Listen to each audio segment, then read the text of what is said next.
Welcome to the deep dive. Today we're looking into a case that is, well, profoundly perplexing and tragic. It's a story that, even after more than a decade, and with quite a bit of evidence, remains agonizingly unsolved. We're going to try and piece together the story of Faith Hedgepeth, a young woman, bright future ahead of her, just cut short. And she left behind this trail of clues that, honestly, seem to point in so many different directions. So our goal today, really, is to sift through what we know, the police reports, the news coverage, forensics, try to understand why. Why, even with DNA evidence, a cryptic note left at the scene, even witness accounts, why this mystery still persists. We'll walk you through the timeline, look at the initial suspects, and unfortunately, some of the missteps that have left her family waiting for answers for far too long. So let's start back in 2012. Faith Hedgepeth, she was just 19, a third-year undergrad at UNC Chapel Hill, full of promise. Her future seemed wide open. She lived off campus, shared an apartment with her friend, Karina Rosario. They'd known each other since freshman year, but you know how it is, other relationships start to weave into the picture, and not all of them were healthy. There's a key figure here, sort of in the background at first, Eric Takoy Jones. Eric was Karina's boyfriend. He actually lived with them for a while, but sources describe that relationship as, well, not by any definition healthy. There are reports of domestic violence. Now, this history, it immediately casts a pretty significant shadow, even before Faith's death. Karina eventually broke up with him, Eric moved out, but his presence kind of lingered, and it turned increasingly sinister.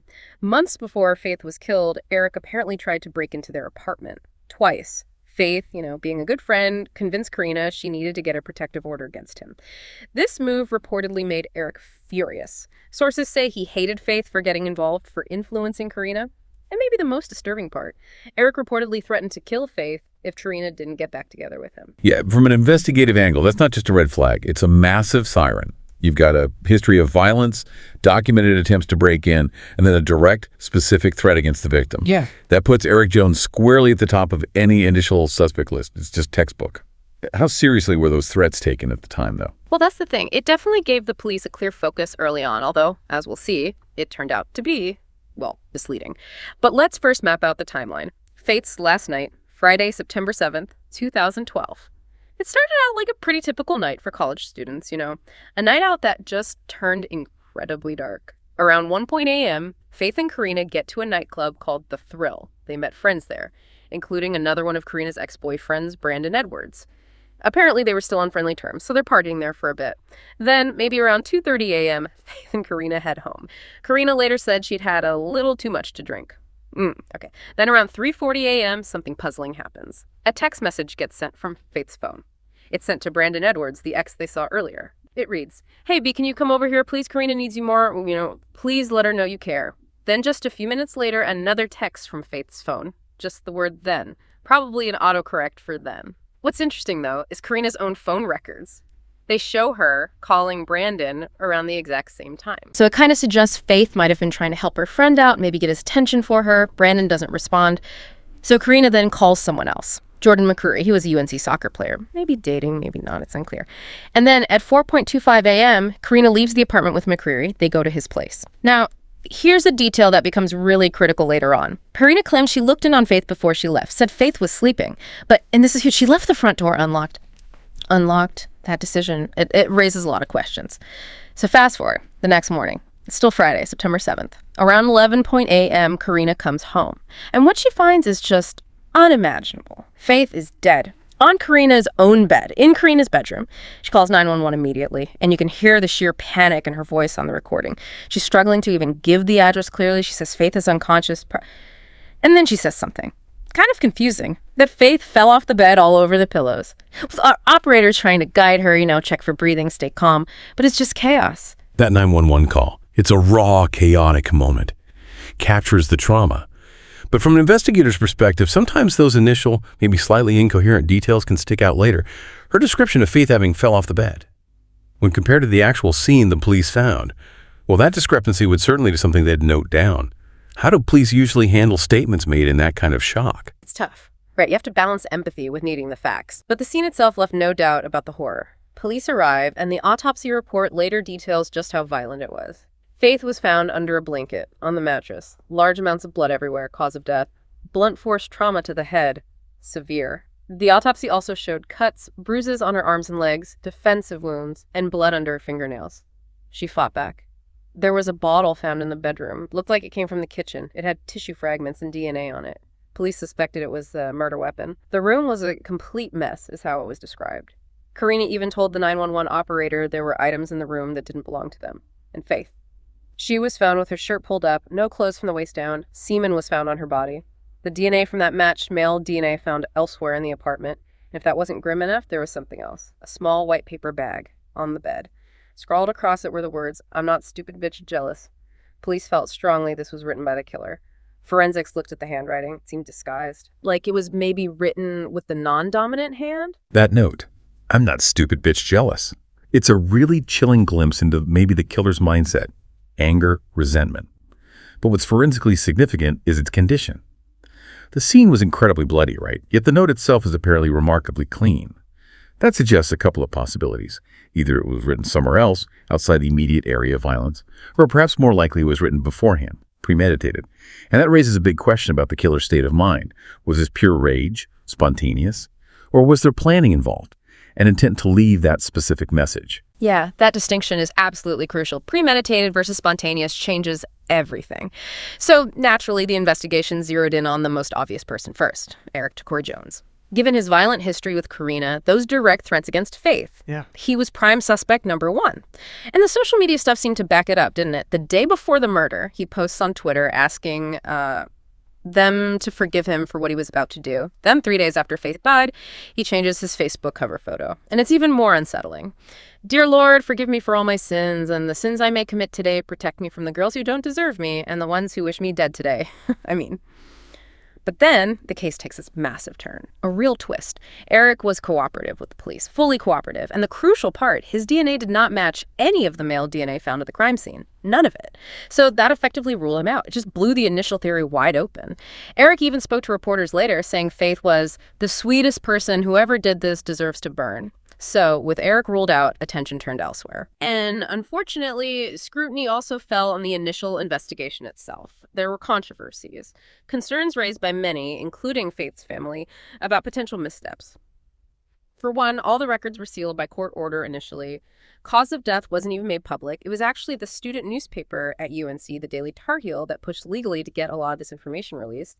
They did some real digging. Neighbors reported police only seemed to search Faith and Karina's apartment at first, not other units, not the woods behind the building. They came back later to search one other apartment, but the initial canvass seems like it wasn't very thorough. They apparently didn't talk to all the neighbors right away about what they might have seen or heard. Even Faith's car was reportedly left unsecured while they processed the apartment scene. And this one is just baffling. The security camera footage from the Thrill nightclub from the night Faith died, police didn't try to get it until 19 months later. 19 months after a reporter tried to obtain it. By then, of course, it was long gone, recorded over, lost forever. Wow. Those kinds of early errors. They're not just procedural hiccups, hosts. They can be devastating to a case. Losing potential footage is obvious, but think about delayed canvassing. Witness memories fade incredibly fast. Physical evidence like footprints, discarded items gets washed away or moved. A potential perpetrator might have been seen leaving, but if you don't ask neighbors for days or weeks, that lead is gone. It essentially shrinks the pool of potential evidence dramatically. And yeah, it absolutely fuels public frustration and distrust when it seems like things weren't handled meticulously from the get-go. It really is frustrating, thinking about what might have been lost in those first hours and days. But eventually there was a move towards more transparency that did inject some new life into the investigation. In July 2014, the court finally ordered the case records unsealed. So the 911 call, that chilling note, the autopsy details, they all became public. And also, intriguingly, this accidentally recorded voicemail conversation from the nightclub that same night. It's apparently very muffled, hard to understand. But a local journalist got it enhanced and published it. What's actually being said is still debated. Then, jump forward to September 2016, Chapel Hill police released something else, a composite image, not of a suspect identified by witnesses, but an image showing what the person whose DNA was found at the scene might look like, based purely on, genetic markers, predicting physical traits from the DNA profile itself. Police also shared more about their thinking. They don't believe this was random, not a crime of opportunity. They feel certain the killer, or maybe killers, knew Faith Hedgepeth, someone in her circle, from the university, maybe friends, acquaintances, not a stranger. And they've done a lot of work since. reportedly interviewed something like 2,000 people, conducted DNA tests on 750 individuals. They've apparently mapped out social connections, relationships, and they say they've narrowed a pool of maybe 1,000 potential suspects way down to just 10 people of interest, which inevitably brings the focus back, at least in public speculation, to Karina Rosario, a Faith's roommate. There's just this lingering sense that she might know more than she said. The reasons are partly those points we mentioned, the details in the 911 call, those last texts from Faith's phone trying to reach Karina's ex, and of course the decision to leave the apartment unlocked, with Faith supposedly asleep inside while she went off to another guy's place at 4:30 in the morning. Now, Karina has since moved away from North Carolina, but reports say she does maintain contact with the police about the case. However, the police themselves have stated publicly they do not believe they have gotten the full story from Karina. And that really underscores a common challenge in these kinds of cases, doesn't it? The sheer complexity of human relationships, especially within tight-knit social circles like you find at university. There could be secrets, hidden loyalties, maybe fears, things people don't want to reveal. These dynamics can hold the key, but they also make investigations incredibly tough if people are holding back. Whether it's out of fear, misplaced loyalty, or even protecting themselves, it makes you wonder how much those group dynamics, maybe things left unsaid, are contributing to why this case is still cold. It's such a paradox, isn't it? You have so much evidence here. You've got DNA, a handwritten note, however cryptic. You have a potential recorded conversation fragment, those disturbing online posts, a narrowed suspect list even. And yet, the murder of Faith Hedgepeth remains unsolved. Still unsolved today. Police say they are still actively working the case. There's a $39,000 reward out there for information that leads to an arrest. So what are we left with? In this age of DNA technology and constant information sharing, some mysteries just endure. It's a chilling reminder, really, that sometimes the most baffling crimes aren't committed by strangers in the dark. They're committed by someone closer, someone within that circle. And it leaves you wondering, who among Faith's friends or acquaintances holds the missing piece? Will the truth ever fully surface? Will her family ever get the peace they deserve? Maybe the answer is buried in a detail we've all missed, or maybe it's waiting in a silence that just hasn't been broken yet. Thank you for joining us for this deep dive into the Faith Hedgepeth case. The details are harrowing, and the questions. They just continue to linger around this tragic, unsolved mystery. If you found our exploration of this complex case insightful, please do remember to like, share, and subscribe to the deep dive for more explorations into compelling topics.